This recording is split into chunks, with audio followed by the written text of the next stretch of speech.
Hey guys, welcome back to Doing It DIY. Today I have a super cute Kirkland's inspired Lotus flower wall hanging made with products from the Dollar Tree and some of those leftover wrapping paper rolls from all those Christmas presents. If you're interested to see how I made this, just keep watching.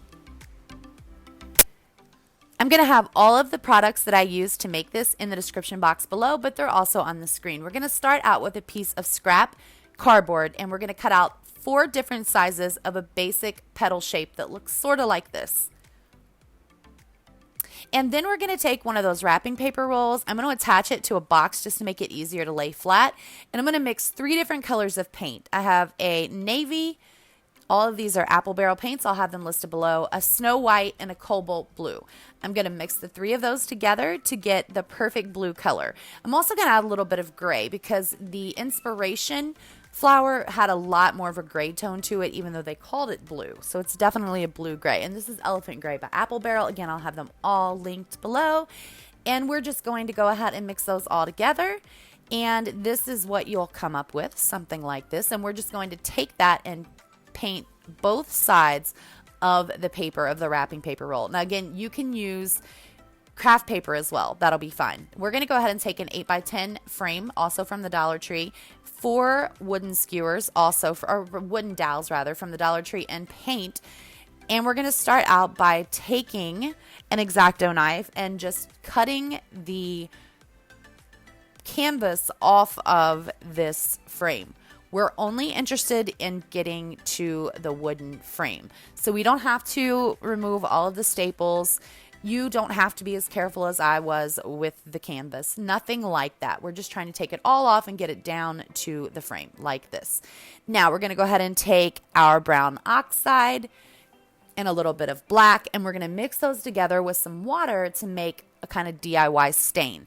You can use just paint without watering it down. You can use stain even. I just like this method because I can get it to the color that I want it to be. It dries fast. It's super easy. And you'll see that all I'm doing is just mixing it together. It's kind of a really, really dark chocolate brown. And then we're just going to take that paint, well, faux stain, and we are going to stain both the frame and all 4 of those dowel rods. Again, these came in a pack as well from the Dollar Tree. I think in total this project probably cost $2 to make. Of course, I had the wrapping paper rolls and scrap cardboard on hand. You know, you're going to need a paintbrush, obviously, some paint, and a glue gun and some glue sticks as well. But as actual supplies that I had to buy from the Dollar Tree, it was only about $2. So we're just going to paint all sides of this frame, including the inside and the front. And we're going to do the exact same thing with our dowel sticks, dowel rods. What are they called? Dowel rods? Yes, I want to call them craft sticks. That's not what they're called. They're dowel rods. All right, there we go. We have them all painted. So now what we're going to do is take all 4 of those petal patterns and put it on top of the wrapping paper roll that we painted and trace them out. We want 8 of each one, though I only ended up using 4 of the smallest. You can definitely use 8 of each one. And we're going to trace that onto this paper and cut them out, which is the most tedious part of this project.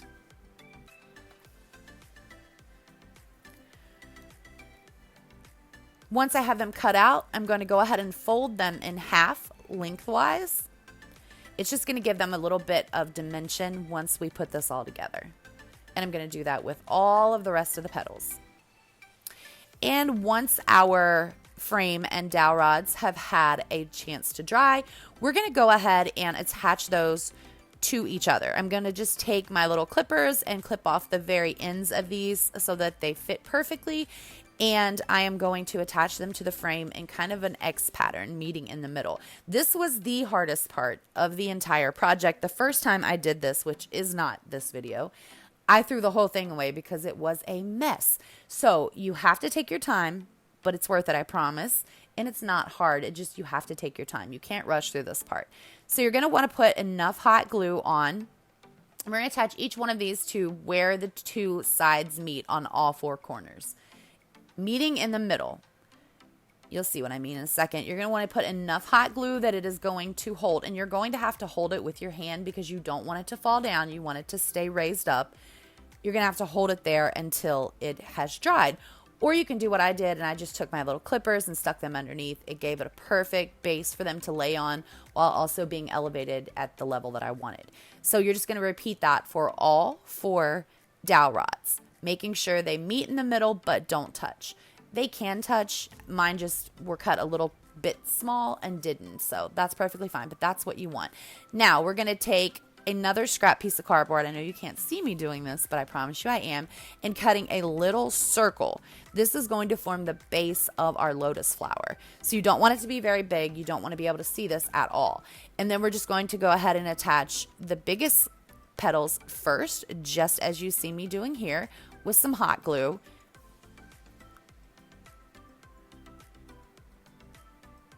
And then we're going to take the other petals and alternate, filling in the gaps, filling in the openings, all the way around the flower until you get to the very end. And like I said, I only used 4 on the last layer. You can definitely use all 8 of them. I kept it at 4. It seemed like 4 more was going to be too many.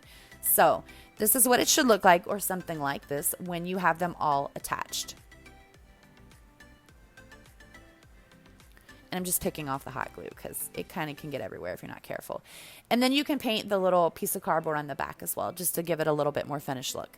I don't, because I'm going to cover that later on. But then we're going to take jet black, this is by Apple Barrel, and a small paintbrush, a little detail brush, and you're going to go around each petal of the flower with that black. You'll see me doing this. This is a little bit tedious too. This is about as tedious as tracing and cutting out the petals. But it didn't take a long time. Total of this project from start to finish took about 30 minutes. So it might seem very tedious, and it kind of is, but it didn't take a long time. So that's great. And we're just going to do that for every single petal. I promise you're not going to have to watch me do that. I'm going to speed ahead here in just a second. All right, and this is what it should look like before you join the 2 pieces together. That's the flower with all the black on it. And that is our frame. And we are going to turn the frame around to the front, and we are going to put some hot glue on that piece of cardboard that we used as a base to our lotus flower. And we are simply going to attach it to the middle, making sure that some part of that cardboard base touches each one of those 4 dowel rods, because we want it to hold on all 4 sides without having to put more hot glue on the back of our petals. Though you could, I like to have it raised up a little bit, which is why I went with the piece of cardboard as the base. And you're just going to arrange that and get that laid perfectly. Look how cute this is. And then we're going to go ahead and take another piece of that wrapping paper roll, and we're going to use it to cover up where we joined all 4 of those dowel rods on the back right there. And you'll see that I thought I had a brilliant idea. You know how you can, this I'm just taking and putting more hot glue around them just to make sure it holds. But I thought I had a brilliant idea. You know how you can fold a piece of paper in half and draw a heart, like half a heart? I thought I could do that with a circle. I know. It works out. I promise you it works out, but it wasn't the best idea I've ever had. So I'm just going to cut a little piece of this and put it on top where the hot glue is still warm, where all 4 of those meet, just to kind of cover it up, but also give it a little bit more stability. I didn't put a hanger or anything on this. I just left it as is. You can display it on top of a table. You can definitely hang it on the wall. Whatever it is that you want to do, I think it looks great. I hope you do too. If you like this video, definitely give it a big thumbs up. Please make sure you subscribe. And until next time, you guys, bye-bye.